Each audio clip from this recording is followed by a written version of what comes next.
አታስፈራራን ጠላት አታስፈራራን እንጮ የሚደርስልን መስሎህ እንደሌለን የናንተ ነገር በቃ አልቋል አትበለን ፍርሃትን የሚያርቅ አጽናኝ አምላክ አለን አታስፈራራን ጠላት አታስፈራራን እንጮ የሚደርስልን መስሎህ እንደሌለን የናንተ ነገር በቃ አልቋል አትበለን ፍርሃትን የሚያርቅ አጽናኝ አምላክ አለን። በጣም አሳዛኝና አንድ ልብ የሚሰብር ዜና እየተሰማ ይገኛል። በምስራቅ አርሲ ከ37 በላይ የኦርቶዶክስ እምነት ተከታይ ምዕመናን ተገደሉ። የቀሩት ድምጽ ሁኑን እባካችሁም እያሉ ይገኛሉ። በአርሲ ዞን አሰኮ ወረዳ ትላንት በተቀሰቀሰ መጠነ ሰፊ ጥቃት የ37 ምዕመናን ህይወት ማለፉና ከ200 በላይ መኖሪያ ቤቶች መቃጠላቸው ተዘግበዋል። በኦሮሚያ ክልል ምስራቅ አርሲ ዞን በአሰኮ ወረዳ በትላንትናው ዕለት ግንቦት 23 ቀን 2018 ዓ.ም ጀምሮ በኦርቶዶክስ እምነት ተከታዮች ላይ ተነጣጥሮ በተሰነዘረ መጠነ ሰፊና አሰቃቂ ጥቃት እስካሁን የ37 ሰዎች ህይወት ማለፉ ተረጋግጧል። በአርሲ አካባቢ እየተከሰተ ያለው የጸጥታ ችግር በንጹሃን ዜጎች ህይወትና ኑሮ ላይ ከባድ ተጽዕኖ እያሳደረ መሆኑ አሳሳቢ አድርጎታል።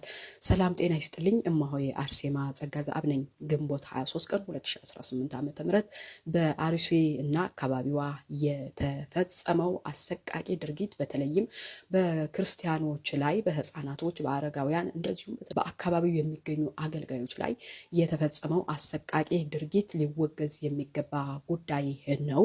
ምንም እንኳን የሰዎች ሞት፣ መፈናቀል፣ የንብረት ውድመትና የመኖር መብት መነፈግ ከ2011 ዓ.ም ጀምሮ ሲከሰት የቆየ ቢሆንም ችግሩ አሁንም በአርሲና አካባቢዋ ቀጥሎ በብዙ ቤተሰቦች ላይ ከባድ ሰብአዊ ቀውስ እየፈጠረ ይገኛል። በተለይም በኦርቶዶክሳውያን ህፃናት፣ እናቶች፣ አረጋውያንና ሌሎች ተጋላጭ የህብረተሰቡ ክፍሎች ላይ የሚደርሰው ተጽዕኖ እጅግ ከባድና አሳሳቢ አድርጎታል። ብዙዎቹም በፍርሃትና በሞራል እጦት ውስጥ ለመኖር ተገዷል። ሌሎች ደግሞ ከቀያቸው ተፈናቅለው የዕለት ተዕለት ኑሯቸው ለመቀጠል ወደ ተለያዩ ሀገራት በባህር በእግር በተለያየ መንገድ ራሳቸውን እያጡ ይገኛሉ።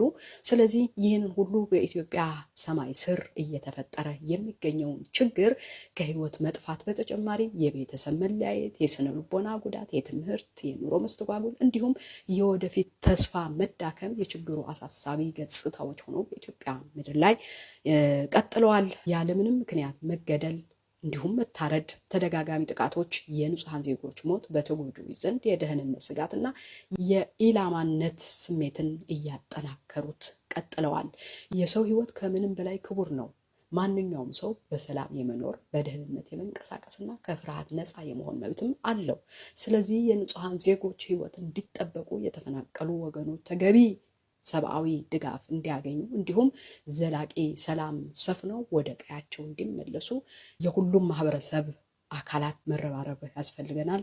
ሰላም ለሀገራችን፣ ሰላም ለህዝባችን፣ ሰላም ለዓለም በሙሉ።